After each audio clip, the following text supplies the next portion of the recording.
Assalamu alaikum wa rahmatullahi wa barakatuh.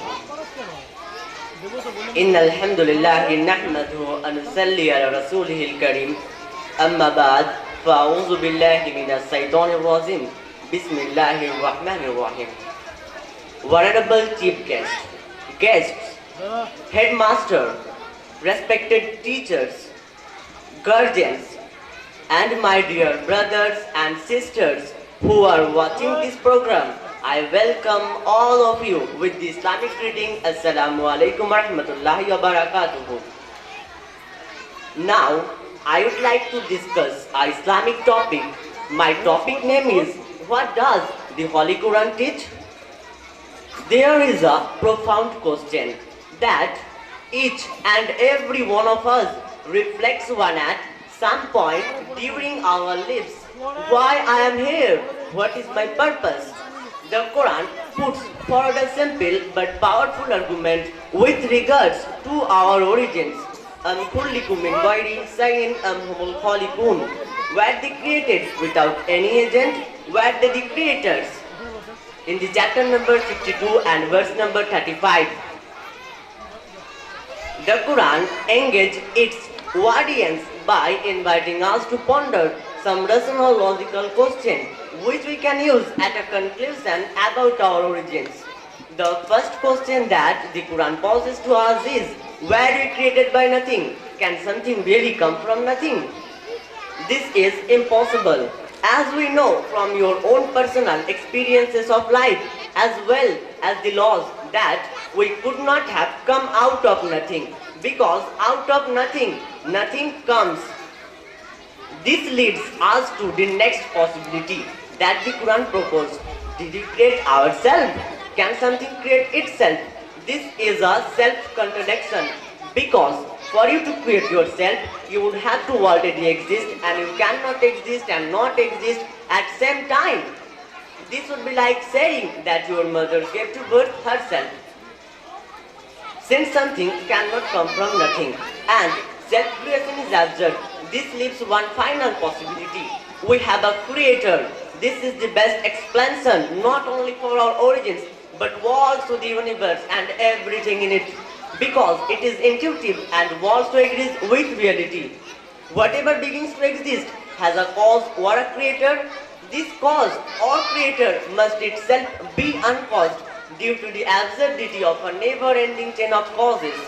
To illustrate this better, if the cause of the universe had a cause, that cause had a cause, and so on and so forth forever, then there would not be a universe to talk about.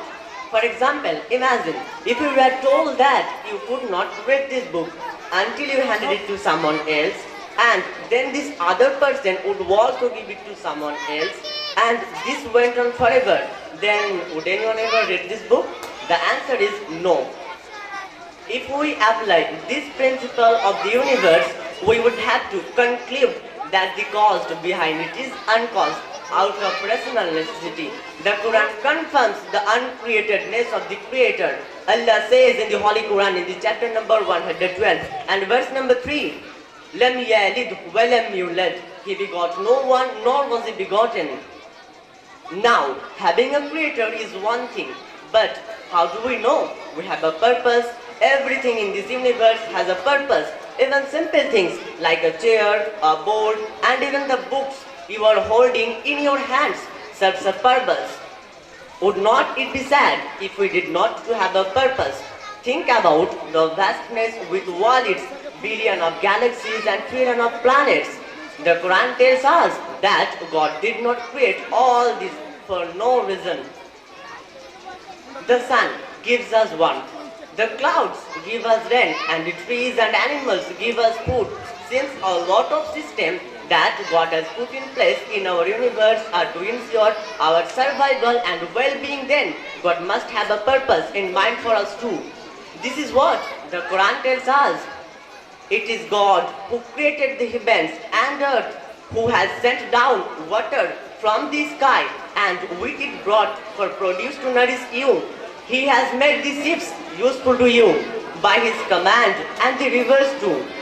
He has made the sun and moon useful to you, steady on their paths. He has made the night and day useful to you and given you some of everything. If you try to got favors, you could never calculate them. So that nagging question comes up again. What is our purpose? Again the Quran has answered. I created jinn and mankind only to worship me. Now, what do you understand about worship? Most will say prayer. This is correct. However, in the Quran, worship is much more comprehensive than just praying. It includes all acts of obedience that are pleasing to our Creator. Even exercise and eating can be an act if our intention is to stay healthy, as we can't stand up and if we are ill. Thank you everybody. I end my speech here. Assalamu alaikum wa rahmatullahi wa barakatuh.